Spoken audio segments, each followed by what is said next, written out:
¿Qué tal, chicos? Mira, he preparado esta presentación para explicaros brevemente el teatro desde 1939 a nuestros días. Para ello he situado en el escenario 4 puertas, como veis, y cada una de ellas representa una de las etapas por las que vamos a pasar. La etapa de la posguerra, años 40, la década de los 50, la década de los 60 y las últimas tendencias. Vamos a verlo con más detenimiento.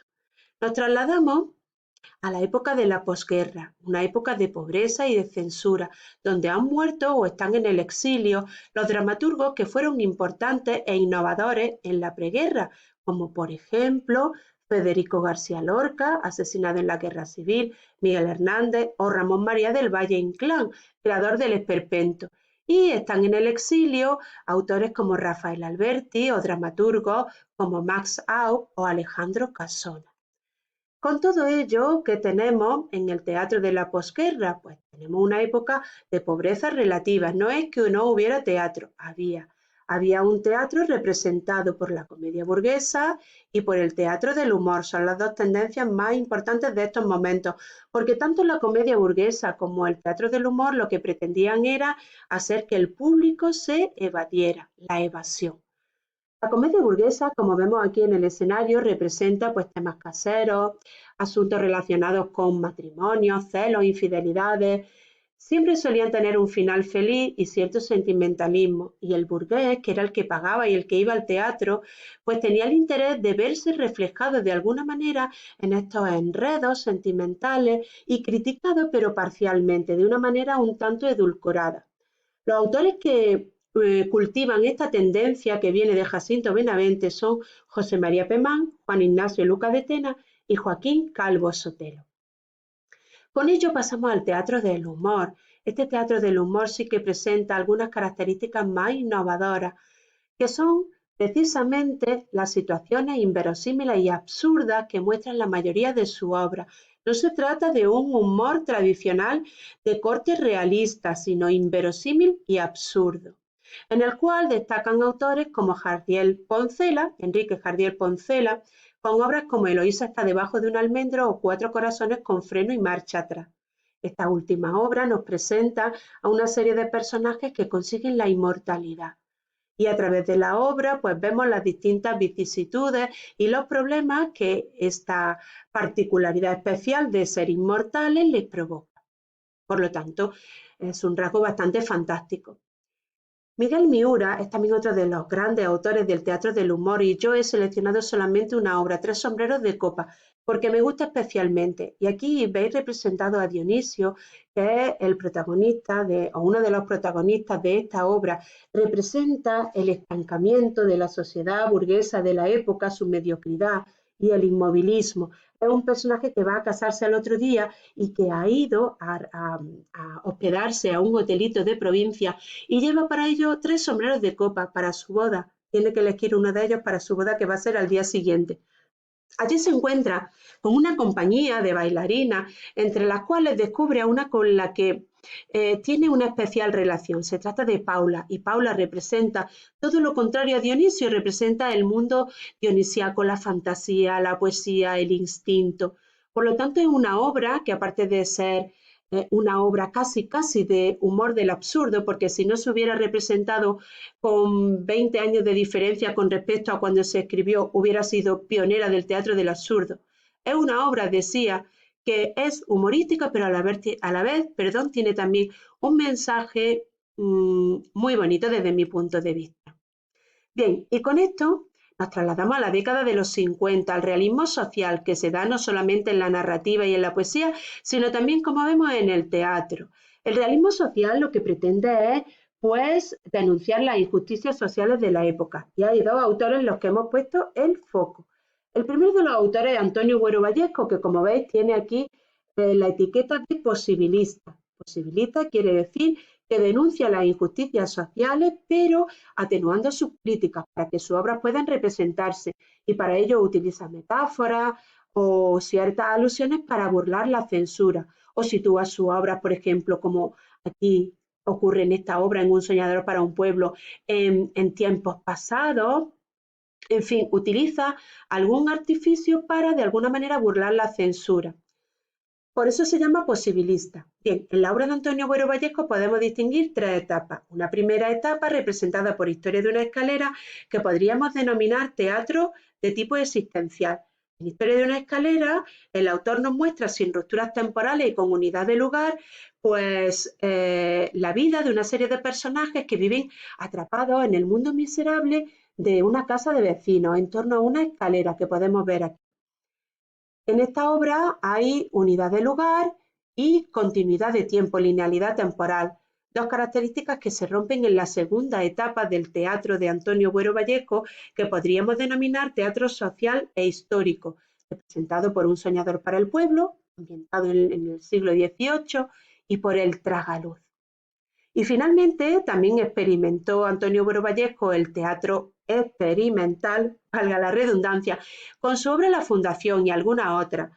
Esta obra es especialmente importante y significativa porque el espectador se mete desde el principio en un lugar, en un espacio que parece una fundación, algo muy lujoso, pero que en realidad poco a poco va descubriendo que se trata de una prisión donde hay 5 condenados a muerte.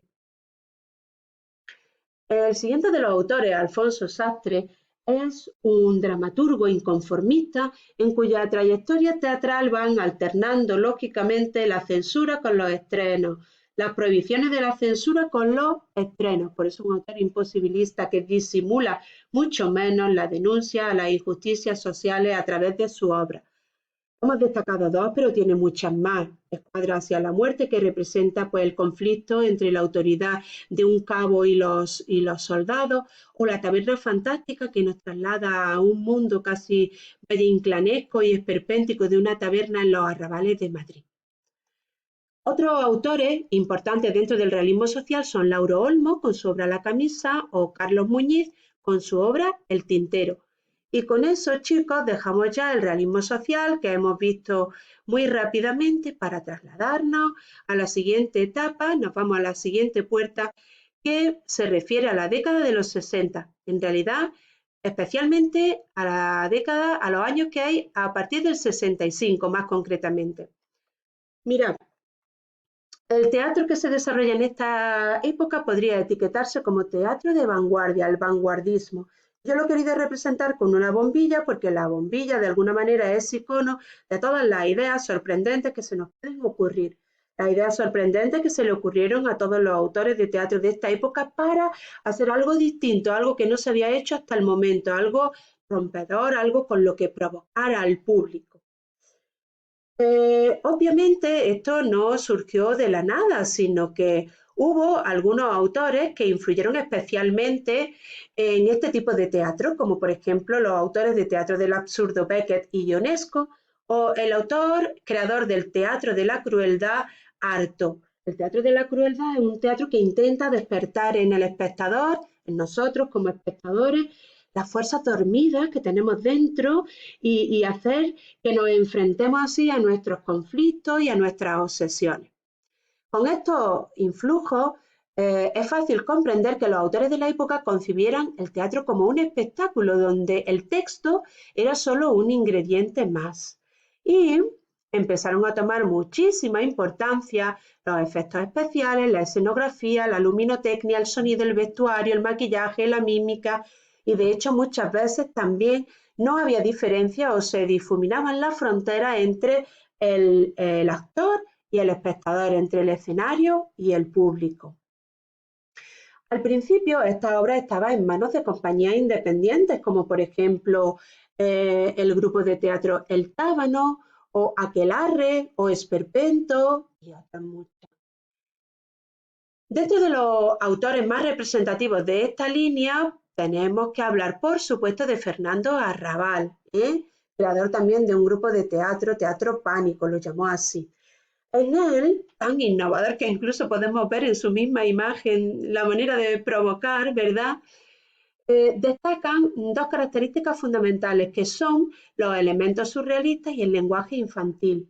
Ambas características podemos verlas en dos de sus obras que hemos seleccionado aquí en Picnic y en el Triciclo. En Picnic podemos observar cómo tiene lugar un picnic, una merienda, justo en el campo de batalla, en la guerra, ¿verdad? Eso es algo pues totalmente provocador como historia, es algo semi-surrealista que luego Fernando Arrabal adereza también con un lenguaje infantil, una obra muy curiosa y totalmente vanguardista. Otro de los autores vanguardistas es Francisco Nieva, cuyo mensaje fundamental en la mayoría de su obra es la represión social que degrada al hombre. Este autor utiliza técnicas cinematográficas, un lenguaje popular y, por supuesto, pinceladas del absurdo también.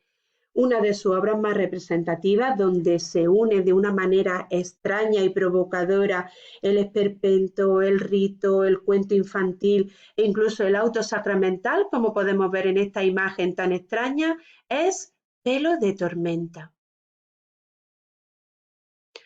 No obstante, chicos, a pesar de todas estas novedades, quiero que sepáis que el teatro que se representaba y se representaba mucho en los teatros de la época, el teatro comercial, era el que provenía, seguía proveniendo de la línea de Jacinto Benavente, de la comedia burguesa, de la comedia sentimental, y los autores que más representaban en esta época eran Jaime de Armiñán, Alfonso Paso, o un joven Antonio Gala que por esta época empezó a hacerse famoso también con obras de teatro como Anillos para una dama.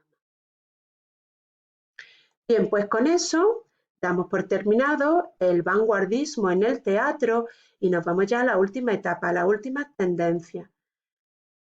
Mirad, lo primero que tengo que decir es que las últimas tendencias del teatro son tan variadas que es imposible abordarlas en un tema que trata el teatro desde la posguerra de una manera tan genérica. Pero bueno, sí podríamos citar algunas de las características generales, como el hecho de que los temas tratados son principalmente temas contemporáneos, que se vuelve a una estética más realista y que se modera la renovación formal. Todos los experimentos formales que hemos visto en la etapa vanguardista no es que desaparezcan, de hecho, los autores que en la actualidad quieren ser vanguardistas también pueden serlo, pero digamos que globalmente se ha suavizado un poco la renovación formal y el vanguardismo de la época anterior.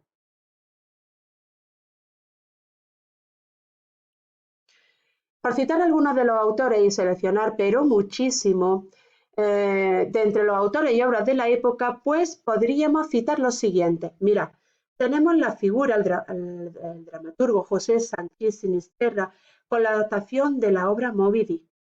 Otra obra importantísima en el teatro de esta etapa es Las bicicletas son para el verano, una obra ambientada en la Guerra Civil Española que tiene también su versión cinematográfica y es de Fernando Fernán Gómez.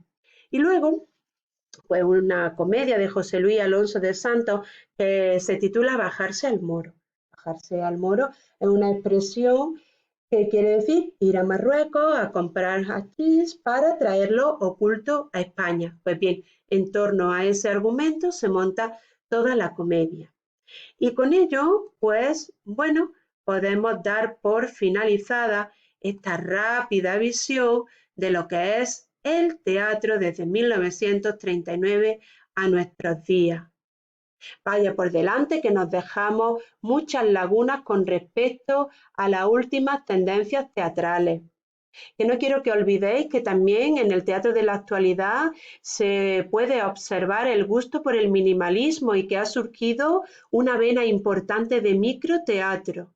Y bueno, chicos, ni qué decir tiene que el teatro se va a modificar, a la fuerza tiene que reinventarse después de esta crisis del coronavirus que estamos sufriendo y que me hace explicaros los temas de esta manera y no delante de vosotros viendo cara a cara.